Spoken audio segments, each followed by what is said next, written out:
Hello दोस्तों, आप सभी का स्वागत है मेरा यूट्यूब चैनल सुबह स्टडी पे। आज हम लोग पढ़ेंगे जो स्पीडी का रिवाइज और सेल्फ पढ़ रहे हैं, यानी साइंस ये रिवीजन के रूप में रहेगा। ये सेट नंबर है 23। तो चलिए आगे बढ़ते हैं। इसमें पहला क्वेश्चन हो जाएगा। पहला क्वेश्चन है एवोगाड्रो संख्या का मान होता है। एवोगाड्रो संख्या के जो मान होता है इसमें आपको बताना है। तो ये होता है 6.023 गुणे 10 के पावर 23। ऑप्शन हो जाएगा बी। दूरी मापने की सबसे बड़ी इकाई कौन सी है? दूरी मापने की सबसे बड़ी इकाई कहेगा तो ये हो जाएगा पारसेक।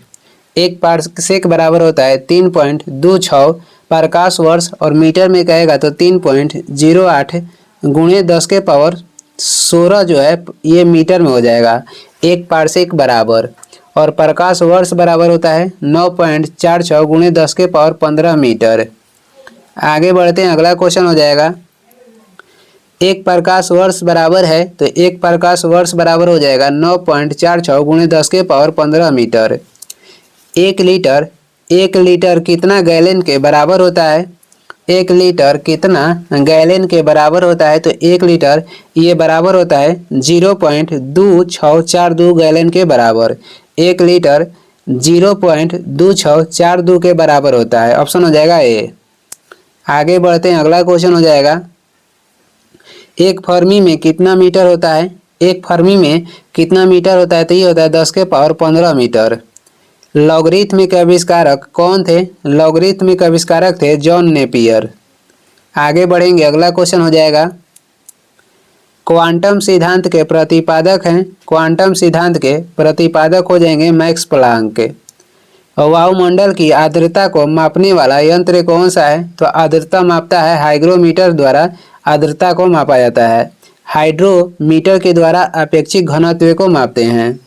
हाइड्रोफोन के द्वारा पानी के अंदर ध्वनि मापते हैं। आगे हो जाएगा। एक एंगस्ट्रॉम मात्रक बराबर होता है। एक एंगस्ट्रॉम मात्रक बराबर हो जाएगा 10 के पावर -10 मीटर। पृथ्वी के उपग्रह का कक्षीय वेग निर्भर करता है। पृथ्वी के उपग्रह का जो कक्षीय वेग है ये किस पर निर्भर करता है? तो ये निर्भर करता है किस पे? कक्षा की त्रिज्या पे निर्भर करता है। ऑप्शन हो जाएगा ए। पृथ्वी के उपग्रह का जो कक्षीय वेग है ये निर्भर करता है कक्षा के त्रिज्या पे। आगे बढ़ेंगे, अगला क्वेश्चन हो जाएगा। घड़ी की चाबी में संचित ऊर्जा है, तो घड़ी के चाबी में संचित ऊर्जा हो जाएगा स्थितिज ऊर्जा। ऑप्शन हो जाएगा सी। यदि किसी पिंड के संवेग 50% बढ़ा दी जाए तो गतिज ऊर्जा का मान कितना होगा? यदि किसी पिंड के संवेग 50% बढ़ा दी जाए तो गतिज ऊर्जा के जो मान है 125% बढ़ जाएगा। ऑप्शन हो जाएगा सी।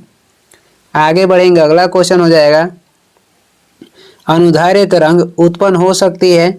अनुदैर्ध्य जो तरंग है ये उत्पन्न हो सकती है, तो ये सभी माध्यम में उत्पन्न हो सकती है, ठोस में भी, गैस में भी और द्रव्य में भी। ऑप्शन हो जाएगा ए।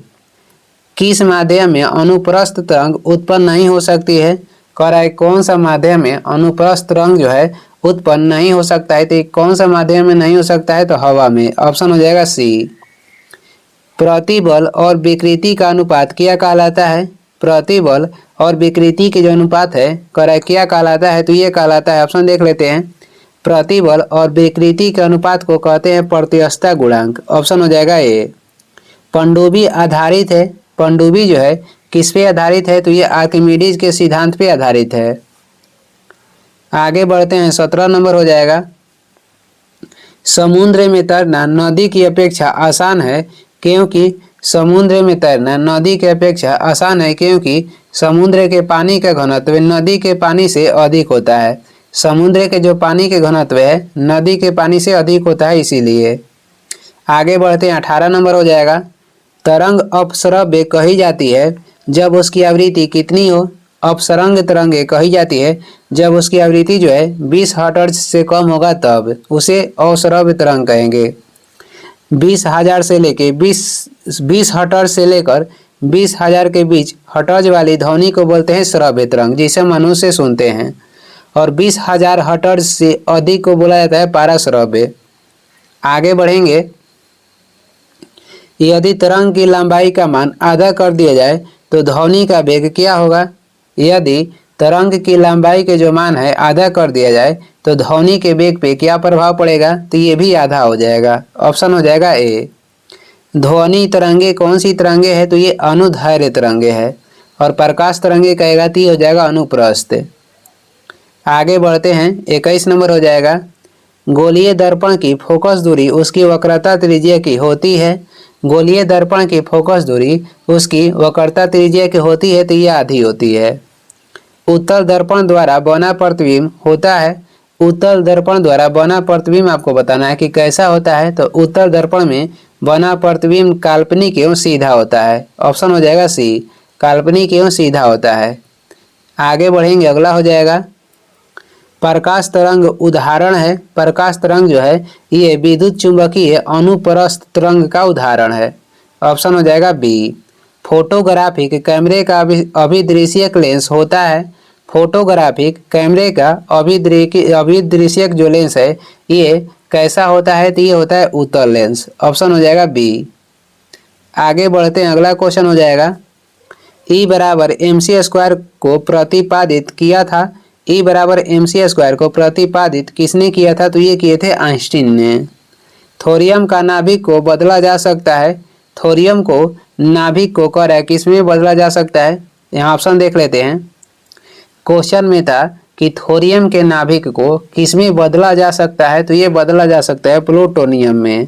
थोरियम के नाभिक को प्लूटोनियम में बदला जा सकता है।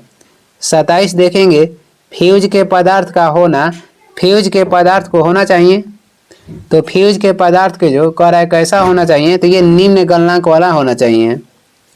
27 नंबर क्वेश्चन है कि फ्यूज के पदार्थ का होना चाहिए तो निम्न गलनांक वाला। ऑप्शन हो जाएगा बी। आगे बढ़ते हैं, 28 नंबर हो जाएगा निम्न विद्युत चुंबकीय तरंगों में किसकी आवृत्ति अधिकतम होती है। निम्न विद्युत चुंबकीय तरंगों में किसकी आवृत्ति अधिकतम होती है, तो इसमें किसकी आवृत्ति करा के अधिकतम होगी, तो इसमें आवृत्ति अधिकतम होगी अवरक्त किरण का। ऑप्शन हो जाएगा डी। किसे, तो इंफ्रारेड जिसे अवरक्त कहते हैं, तो अवरक्त किरण की आवृत्ति अधिक होगी।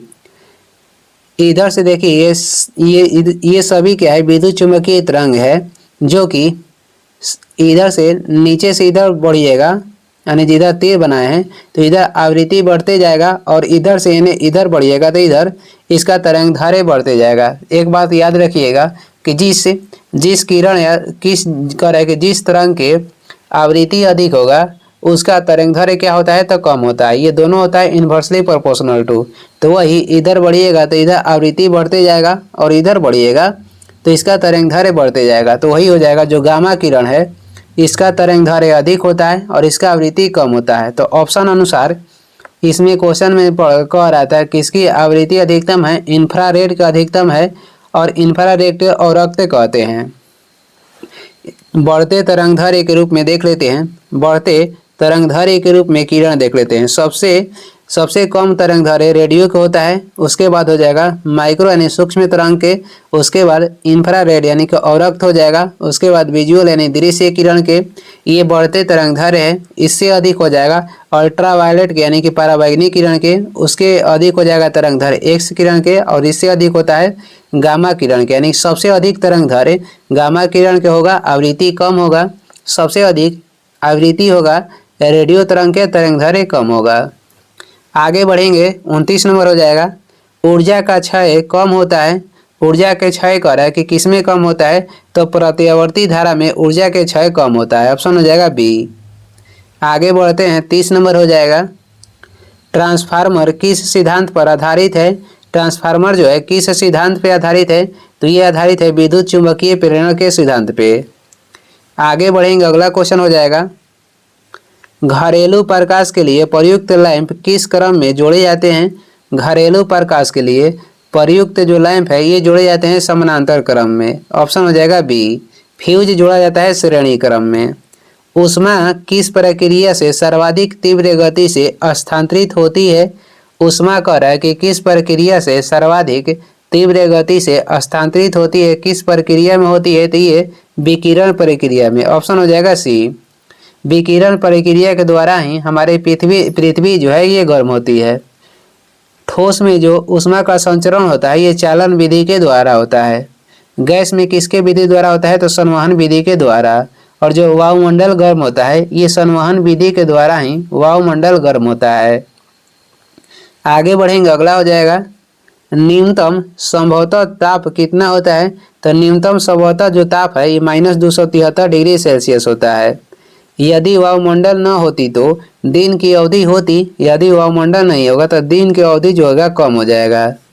आगे बढ़ते हैं, अगला क्वेश्चन हो जाएगा सूर्य ग्रहण के समय सूर्य का कौन सा भाग दिखाई देता है? सूर्य ग्रहण के समय सूर्य के कौन सा भाग दिखाई देता है? तो ये किरीट या कोरोना दिखाई देता है। आगे बढ़ते हैं, अगला क्वेश्चन हो जाएगा सूर्य के प्रकाश का आंतरिक परावर्तन हो सकता है यदि प्रकाश किसमें से, यानी माध्यम कौन सा माध्यम चेंज करेगी? सूर्य के प्रकाश का कह रहा है कि आंतरिक परावर्तन हो सकता है यदि प्रकाश जाएगा, तो यदि प्रकाश कांच से वायु में जाएगा तो सूर्य के प्रकाश का आंतरिक परावर्तन हो सकता है। ऑप्शन हो जाएगा सी। सरल संघन माध्यम से विरल माध्यम में जाएगा तो प्रकाश का आंतरिक परावर्तन हो सकता है। आगे बढ़ते हैं, 37 हो जाएगा निम्न में किसका अपवर्तनांक सर्वाधिक होता है? निम्न में किसका अपवर्तनांक सर्वाधिक होता है? तो अपवर्तनांक सर्वाधिक होता है बैगनी किरण का, और इसका तरंगदैर्घ्य क्या होता है? कम होता है। जिसका अपवर्तनांक अधिक होगा उसका तरंगदैर्घ्य कम होगा। ऑप्शन इसमें बी हो जाएगा। आगे बढ़ेंगे, 1 नंबर हो जाएगा निम्न में किस विद्युत चुंबकीय तरंग की तरंगदैर्घ्य ज्यादा होती है? निम्न में से किस विद्युत चुंबकीय तरंग की तरंगदैर्घ्य ज्यादा होती है? तो इसमें हो जाएगा गामा किरण। गामा किरण की तरंगदैर्घ्य अधिक होती है और इसकी आवृत्ति क्या होगी? कम होगी। प्रकाश की चाल सबसे पहले किसने ज्ञात की थी? तो ये किए थे रोमर ने। आगे बढ़ेंगे, अगला हो जाएगा सरल सूक्ष्मदर्शी में वस्तु को रखा जाता है। सरल सूक्ष्मदर्शी में वस्तु को कहाँ पर रखा जाता है? तो ये रखा जाता है लेंस और प्रकाश के बीच। ऑप्शन हो जाएगा ए, लेंस और प्रकाश के बीच सरल सूक्ष्मदर्शी में वस्तु को रखा जाता है। जब प्रकाश वायु से कांच में जाता है तो क्या परिवर्तित होगा? जब प्रकाश वायु से कांच में जाता है तो क्या परिवर्तित होगा? तो इसकी जो है जब प्रकाश वायु से कांच में जाएगा इसकी तरंगदैर्घ्य घटती है। ऑप्शन हो जाएगा बी। आगे बढ़ेंगे, अगला क्वेश्चन हो जाएगा 5 नंबर क्वेश्चन है पूर्ण आंतरिक परावर्तन होता है जब प्रकाश जाता है। पूर्ण आंतरिक परावर्तन कब होगा? यानी प्रकाश किस माध्यम में किस माध्यम में जाएगा तब पूर्ण आंतरिक परावर्तन होगा? तो ये हीरे से कांच में जाने पर। ऑप्शन हो जाएगा ए।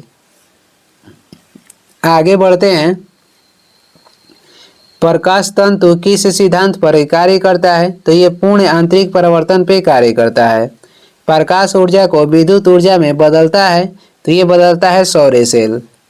आगे बढ़ेंगे, अगला क्वेश्चन हो जाएगा यांत्रिक ऊर्जा को विद्युत ऊर्जा में बदलता है तो ये बदलता है डायनेमो।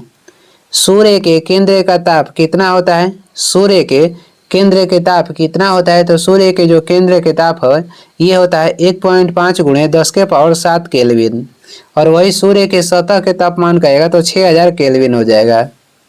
आगे बढ़ेंगे, अगला हो जाएगा सूर्य के केंद्र के दाब कितना होता है? तो सूर्य के केंद्र के दाब हो जाएगा, सूर्य के केंद्र के दाब कितना होता है? 2 × 10⁻16 न्यूटन प्रति वर्ग मीटर स्क्वायर। ऑप्शन हो जाएगा सी, 2 × 10⁻16 न्यूटन प्रति मीटर स्क्वायर। आगे बढ़ेंगे, अगला क्वेश्चन हो जाएगा परमाणु रिएक्टर आधारित है। तो परमाणु रिएक्टर जो है किस पे आधारित है? तो ये आधारित है नाभिकीय विखंडन पर। ऑप्शन हो जाएगा बी। आगे बढ़ेंगे, परमाणु बम किस पे आधारित है? परमाणु बम कर है किस पे आधारित है? अनियंत्रित नाभिकीय विखंडन पे परमाणु बम आधारित है। ऑप्शन इसमें हो जाएगा सी। हाइड्रोजन बम किस पे आधारित है? हाइड्रोजन बम किस पे आधारित है? यहाँ पे ऑप्शन दिया गया है हाइड्रोजन बम जो है ये नाभिकीय संलयन पे आधारित है। ऑप्शन हो जाएगा बी। सिलिकॉन तथा जर्मेनियम अर्धचालक होते हैं, और इसमें आपको ऑप्शन दे के बताना है कि कौन सी संयोजी सिलिकॉन तथा जर्मेनियम ये अर्धचालक होते हैं। तो ये होते हैं चतुर्थ संयोजी। ऑप्शन हो जाएगा डी। पॉजिट्रॉन की खोज किसने किया था? पॉजिट्रॉन की खोज किए थे एडरसन ने। आगे बढ़ते हैं, अगला क्वेश्चन है एक कूलाम आवेश बराबर होता है, एक कूलाम आवेश बराबर कितना होता है, तो एक कूलाम आवेश बराबर हो जाएगा इसमें से 6.25 गुणे 10 के पावर 18 इलेक्ट्रॉन।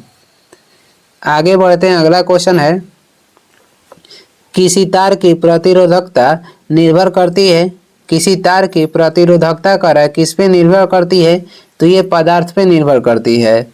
1 वाट घंटा बराबर होता है, 1 वाट घंटा बराबर कितना हो जाएगा, तो 3.6 गुणे 10 के पावर 3 जूल, 3.6 गुणे 10 के पावर 3 जूल हो जाएगा 1 वाट घंटा बराबर।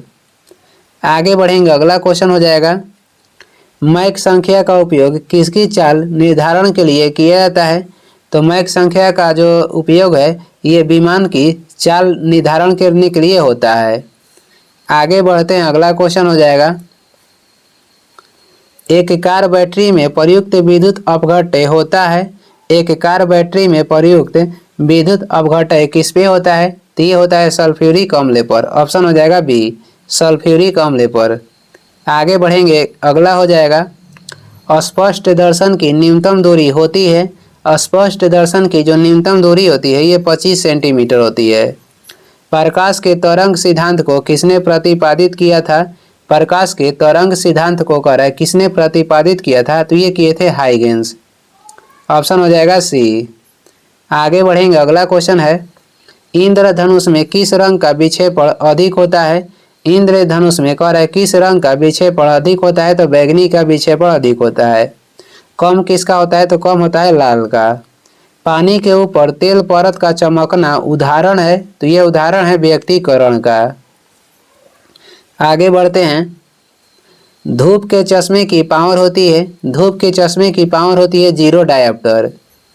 आगे हो जाएगा, अगला क्वेश्चन देखेंगे, अगला है प्रतिध्वनि का कारण है, प्रतिध्वनि के कारण हो जाएगा ध्वनि का परावर्तन। ऑप्शन हो जाएगा ए।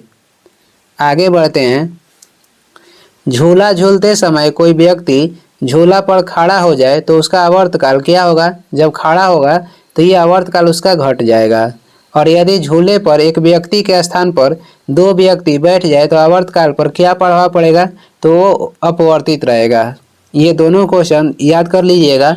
झूला झूलते समय कोई व्यक्ति झूला पर अगर खड़ा हो जाएगा तो उसका आवर्तकाल घट जाएगा, वही 1 के स्थान पे 2 बैठ जाएगा तो उसका आवर्तकाल अपवर्तित रहेगा, यानी कि कोई प्रभाव नहीं पड़ेगा। आगे बढ़ते हैं, अगला हो जाएगा सेकेंडरी पेंडुलम, सेकेंडरी पेंडुलम का आवर्तकाल होता है, तो ये होता है 2 सेकेंड।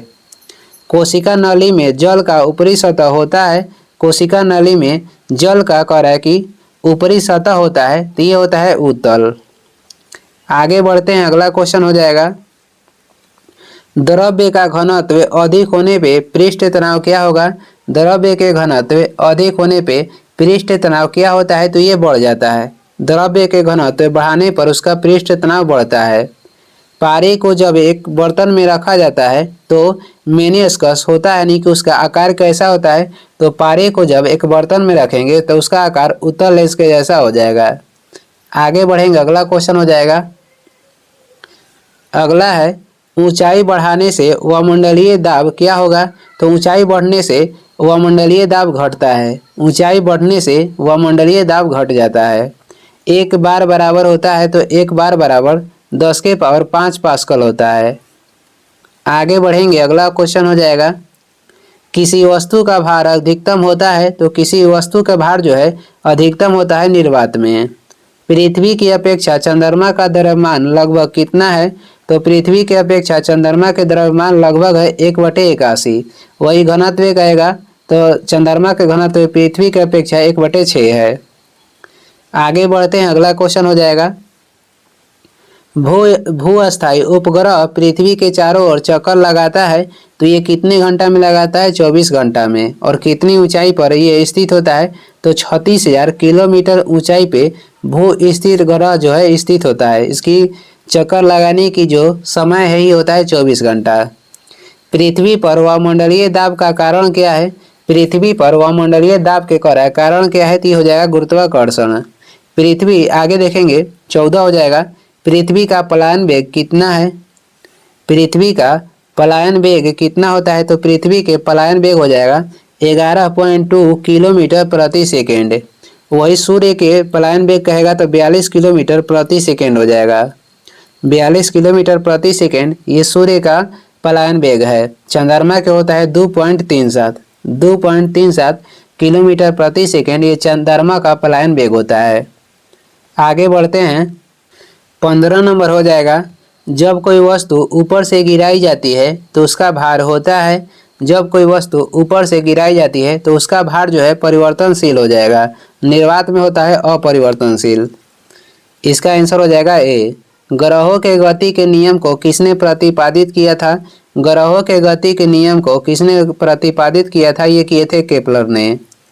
आगे देखते हैं, अगला क्वेश्चन हो जाएगा, एक जेट इंजन किस सिद्धांत पर कार्य करता है? एक जेट इंजन किस सिद्धांत पर कार्य करता है? तो ये कार्य करता है रैखिक संवेग संरक्षण पे। ऑप्शन हो जाएगा डी। एक गेंद को क्षैतिज से कितने कोण पर फेंकने पर अधिकतम क्षैतिज दूरी तय करेगी? तो अधिकतम क्षैतिज दूरी तय करने के लिए कोण का मान होना चाहिए 45 डिग्री। वही अधिक ऊंचाई के लिए 90 डिग्री होना चाहिए। आगे बढ़ते हैं, अगला हो जाएगा, वायुमंडल में बादलों के तैरने का कारण क्या है? तो वायुमंडल में बादलों के तैरने के कारण हो जाएगा अल्प घनत्व। ऑप्शन हो जाएगा डी। गैस के अणुओं की गतिज ऊर्जा किस ताप पर शून्य होती है? तो गैस के अणुओं की गतिज ऊर्जा कह रहा है किस ताप पर शून्य होती है? तो -273 डिग्री सेल्सियस पे, और ये परम शून्य ताप है। आगे बढ़ेंगे, पारे का तापमापी किस ताप तक प्रयुक्त हो सकता है? पारे का तापमापी किस ताप तक प्रयुक्त हो सकता है? तो 360 डिग्री सेल्सियस तक। और पारा कितने डिग्री सेल्सियस पे जमता है? तो -39 डिग्री सेल्सियस पे पारा जमता है। प्रिज्म द्वारा किस रंग का विचलन अधिकतम होता है? तो प्रिज्म के द्वारा अधिकतम विचलन होता है बैंगनी रंग का। आगे बढ़ेंगे, अगला हो जाएगा, किसी गैस में उत्पन्न ध्वनि तरंग सदैव होती है? किसी गैस में उत्पन्न ध्वनि तरंग जो है सदैव कैसा होती है? तो ये होता है अनुदैर्ध्य। ऑप्शन हो जाएगा ए। आगे बढ़ेंगे, किसी स्थान पर पृथ्वी की चुंबकीय क्षेत्र के क्षैतिज व ऊर्ध्वाधर घटक बराबर है तो उस स्थान पर नतीन कोण कितना होगा? करे किसी स्थान पर पृथ्वी के चुंबकीय क्षेत्र के क्षैतिज व ऊर्ध्वाधर घटक बराबर है तो उस स्थान पर नति कोण का मान कितना होगा? तो उस स्थान पर नति कोण होगा 45 डिग्री। आगे बढ़ेंगे, अगला क्वेश्चन हो जाएगा, द्रव्य तरंगों की तरंगदैर्घ्य निर्भर नहीं करती है? द्रव्य तरंगों की तरंगदैर्घ्य किस पर निर्भर नहीं करती है? तो ये निर्भर नहीं करती है आवेश पर। ऑप्शन हो जाएगा डी। कौन सा कण सबसे अधिक अस्थायी है? कौन सा कण कह रहा है कि सबसे अधिक अस्थायी है? तो इसमें से अस्थायी कण हो जाएगा कौन सा? तो न्यूट्रॉन हो जाएगा। एंगस्ट्रॉम क्या मापता है? तो ये क्या मापता है? तो प्रकाश का तरंगदैर्घ्य ये मापता है। सयनता गुणांक की एसआई इकाई क्या है? ये हो जाएगा पॉइज। आगे बढ़ेंगे, अगला क्वेश्चन हो जाएगा, एक फायदम बराबर होता है? तो एक फायदम बराबर होता है 6 फीट। टाइपराइटर के आविष्कारक कौन है? टाइपराइटर के आविष्कारक हो जाएंगे सोल्स। आगे बढ़ेंगे, अगला क्वेश्चन है, जेट इंजन किस सिद्धांत पर कार्य करता है? जेट इंजन किस सिद्धांत पर कार्य करता है? रैखिक संवेग संरक्षण पर कार्य करता है। मानक दाब बराबर होता है? मानक दाब बराबर कितना होता है? तो ये पारे का 70 mm के बराबर होता है। पारे का 70 mm के बराबर होता है मानक दाब। आगे देखेंगे, मैनोमीटर के द्वारा किसकी माप की जाती है? तो मैनोमीटर के द्वारा गैसों का दाब मापते हैं। वस्तु की मात्रा बदलने पर अपवर्तित रहेगा? तो वस्तु की अगर मात्रा बदलिएगा अपरिवर्तित रहेगा घनत्व। अगला है, केल्विन मान में मानव शरीर का सामान्य ताप है? केल्विन मान में मानव शरीर के सामान्य ताप हो जाएगा 310 केल्विन। पारा कितना डिग्री सेल्सियस पे जमता है? तो पारा जमता है -39 डिग्री सेल्सियस पर। आगे बढ़ेंगे, अगला हो जाएगा, ऊंचे तापक्रम को मापने का यंत्र कौन सा है? ऊंचे तापक्रम को मापने का जो यंत्र है ये हो जाएगा पायरोमीटर। शुष्क सेल किसे कहते हैं? शुष्क सेल को और किस नाम से जानते हैं? तो शुष्क सेल को प्राथमिक सेल भी कहते हैं। आगे बढ़ जाएंगे, आगे हो जाएगा प्रकाश की गति न्यूनतम होगी। तो प्रकाश की गति कह रहा है किसमें न्यूनतम होगी, तो कांच से गुजरने पे प्रकाश की गति न्यूनतम होगी। आगे बढ़ेंगे, अगला क्वेश्चन हो जाएगा। अगला क्वेश्चन है त्वरित चालक बनाए जाते हैं। तो त्वरित जो चालक है ये तांबे के बनाए जाते हैं। किस यंत्र का काम डायनेमो के कार्य का उल्टा है। डायनेमो जो है यह यांत्रिक ऊर्जा को विद्युत ऊर्जा में बदलता है और विद्युत मोटर विद्युत ऊर्जा को यांत्रिक ऊर्जा में बदलता है। तो ये इसका उल्टा है। आगे हो जाएगा 3 नंबर क्वेश्चन देखेंगे। चुंबकीय क्षेत्र मापा जाता है। तो चुंबकीय क्षेत्र को मापते हैं फ्लक्सोमीटर से। ऑप्शन हो जाएगा डी। नति और चुंबकीय भूमध्य रेखा के बीच का कोण है। नति और चुंबकीय भूमध्य रेखा के बीच के कोण हो जाएगा 0 डिग्री। इसके आगे बढ़ते हैं। अगला है उत्तरी चुंबकीय ध्रुव का नमन कोण कितना होता है। उत्तरी चुंबकीय ध्रुव का नमन कोण होता है 90 डिग्री। स्कूटर के आविष्कारक कौन है। स्कूटर के आविष्कारक हो जाएंगे ब्राड शाह। आगे बढ़ेंगे, अगला क्वेश्चन हो जाएगा कॉस्मिक किरणों की खोज किसने की। कॉस्मिक किरण के खोज किए थे विक्टर हेस ने। नाभिकीय रिएक्टरों में ऊर्जा उत्पन्न होती है। तो नाभिकीय रिएक्टर में जो ऊर्जा उत्पन्न होती है ये किस प्रक्रिया द्वारा उत्पन्न होती है। नाभिकीय रिएक्टर में जो ऊर्जा का उत्पन्न होता है ये होता है नियंत्रित विखंडन के द्वारा। नाभिकीय रिएक्टर में नियंत्रित विखंडन के द्वारा ऊर्जा का उत्पादन होता है। आगे बढ़ेंगे, अगला हो जाएगा कोबाल्ट 60 उत्सर्जित करता है। तो कोबाल्ट 60 ये गामा किरण के उत्सर्जन करता है। पॉजिट्रॉन की खोज किसने की थी। तो पॉजिट्रॉन के खोज किए थे एडरसन ने। आगे बढ़ जाएंगे, अगला हो जाएगा एक सामान्य शुष्क सेल में विद्युत अपघट्य किस पे होता है। तो एक सामान्य शुष्क सेल में विद्युत अपघट्य होता है अमोनिया क्लोराइड पर। अतिचालक का लक्षण क्या है। अतिचालक के लक्षण हो जाएगा उच्च पारगम्यता। ऑप्शन हो जाएगा ए। अगला क्वेश्चन है ठोस कपूर से कपूर वाष्प बनाने की प्रक्रिया को कहते हैं। तो इस प्रक्रिया को ऊर्ध्वपातन कहते हैं। आगे बढ़ेंगे, अगला क्वेश्चन हो जाएगा। अगला क्वेश्चन है इसमें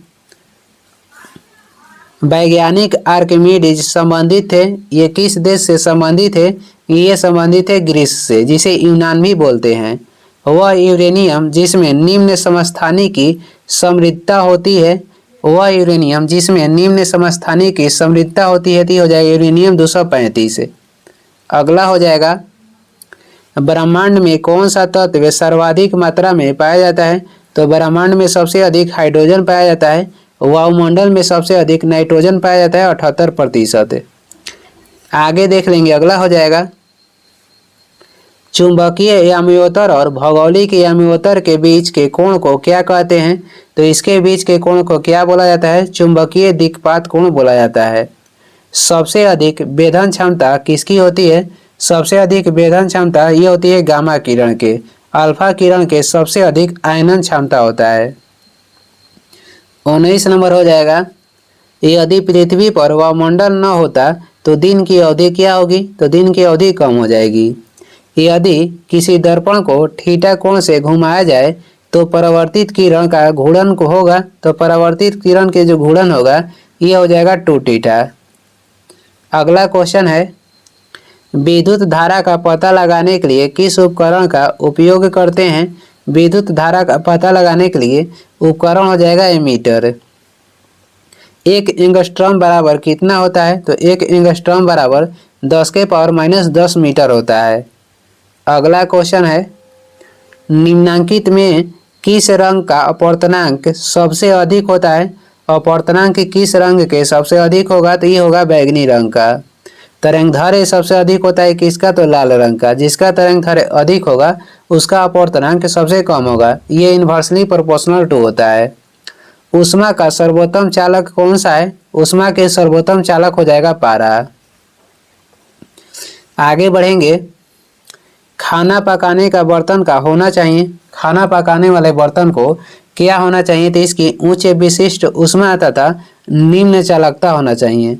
उच्च विशिष्ट ऊष्मा तथा निम्न चालकता होना चाहिए। ऑप्शन हो जाएगा सी।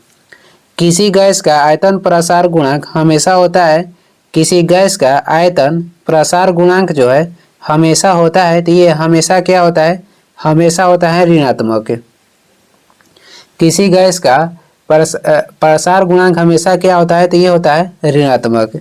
पृथ्वी का द्रव्यमान है, पृथ्वी के द्रव्यमान कितना होता है, पृथ्वी के द्रव्यमान होता है 6×10⁻24 किलोग्राम। भू स्थिर उपग्रह का आवर्तकाल होता है, भू स्थिर उपग्रह का आवर्तकाल होता है 24 घंटा। ऊंचाई कितनी ऊंचाई पर यह स्थित होता है, तो 36,000 किलोमीटर पे ये ऊंचाई पर स्थित होता है। आगे बढ़ते हैं, अगला क्वेश्चन हो जाएगा, लिफ्ट की खोज किसने की, लिफ्ट की खोज किए थे ओटिस ने।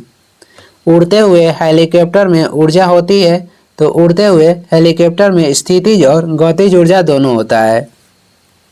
आगे बढ़ते हैं, किस ताप पर ध्वनि का वेग 332 मीटर प्रति सेकेंड होता है, ये होता है 0 डिग्री सेल्सियस पर।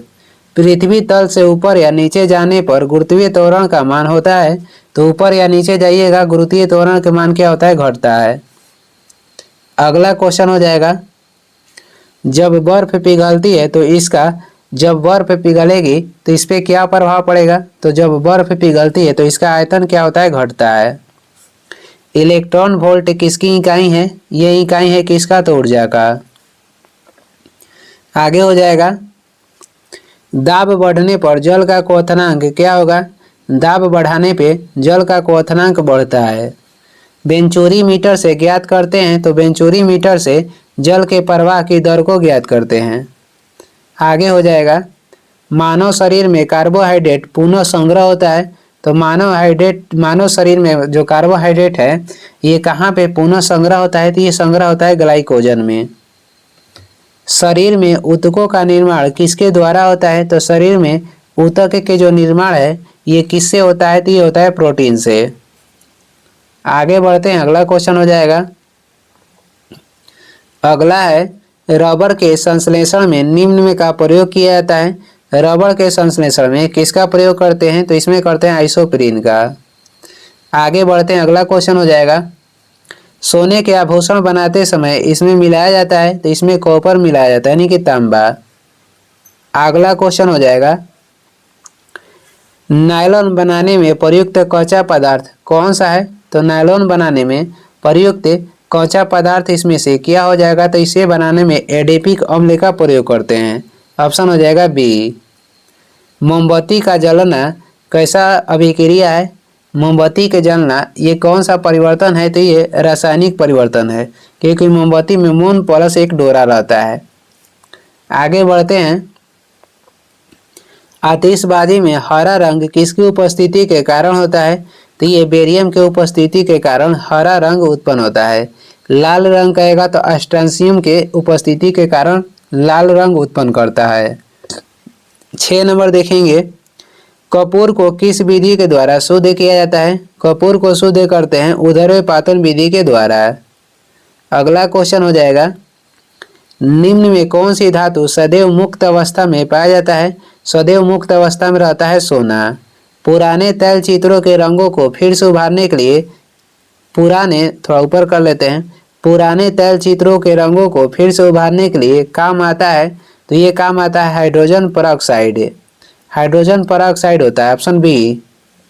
अगला क्वेश्चन हो जाएगा, निम्न में कौन सा तत्व सभी रंगीन यौगिक बनाता है, तो सभी रंगीन यौगिक बनाता है क्रोमियम। 10 नंबर हो जाएगा, सबसे हल्का तत्व कौन सा है, तो सबसे हल्का तत्व होता है हाइड्रोजन। सबसे हल्का धातु कहेगा तो ये हो जाएगा लिथियम। सोना किस अम्ल में घुल जाता है, सोना कह रहा है किस अम्ल में घुलता है, तो ये अम्ल राज में घुलता है। आगे बढ़ेंगे, अगला हो जाएगा, दिया सलाई में प्रयुक्त होता है, तो दिया सलाई में लाल फास्फोरस का प्रयोग करते हैं। युद्ध में प्रयोग की जाने वाली गैस ल्यूसाइट बनाई जाती है, युद्ध में प्रयोग करने वाला जो गैस है ल्यूसाइट, ये किससे बनाई जाती है, तो ल्यूसाइट जो गैस है ये बनाई जाती है किससे, ये बनाई जाती है एसिटिलीन से। लार में पाए जाने वाला एंजाइम जो कि स्टार्च को ग्लूकोज में परिवर्तित करता है वह कौन सा है, लार में पाए जाने वाला एंजाइम जो कि स्टार्च को ग्लूकोज में परिवर्तित करता है ये हो जाएगा माल्टेज। पेट्रोल में विषैला मिश्रित पदार्थ कौन सा है? तो पेट्रोल में जो विषैला मिश्रित पदार्थ है ये हो जाएगा टेट्रा एथिल लेड। आगे बढ़ेंगे, अगला हो जाएगा शुष्क धुलाई के काम आता है। शुष्क धुलाई के काम कौन आता है? तो शुष्क धुलाई के काम आता है बेंजीन। ऑप्शन हो जाएगा बी। दवा बनाने के काम आता है। दवा बनाने में किसका प्रयोग करते हैं? तो बेंजोइक अम्ल का। ऑप्शन हो जाएगा ए। आगे बढ़ते हैं, अगला हो जाएगा सबसे अधिक संख्या में किस तत्व के यौगिक हैं? तो सबसे अधिक संख्या में कार्बन तत्व के यौगिक है। हाइबर विधि से अमोनिया के निर्माण में निम्न उत्प्रेरक का प्रयोग किया जाता है। हाइबर विधि से अमोनिया के निर्माण में निम्न उत्प्रेरक का प्रयोग में लाया जाता है। तो ये हो जाएगा लोहा के चूर्ण। लोहा के चूर्ण हो जाएगा ऑप्शन ए। आगे बढ़ते हैं, नीला स्याही बनाने में प्रयोग किया जाता है। नीला स्याही बनाने में किसका प्रयोग करते हैं? फेरस सल्फेट का। रेयॉन रेसे तैयार किए जाते हैं। रेयॉन रेसे जो है सेलुलोज के द्वारा तैयार किए जाते हैं। आगे हो जाएगा नाभिक का आकार। नाभिक का आकार कितना होता है? 10 के पावर -15 मीटर होता है नाभिक के आकार। निम्न में अस्थायी कण कौन सा है? तो निम्न में अस्थायी कण हो जाएगा इसमें से न्यूट्रॉन।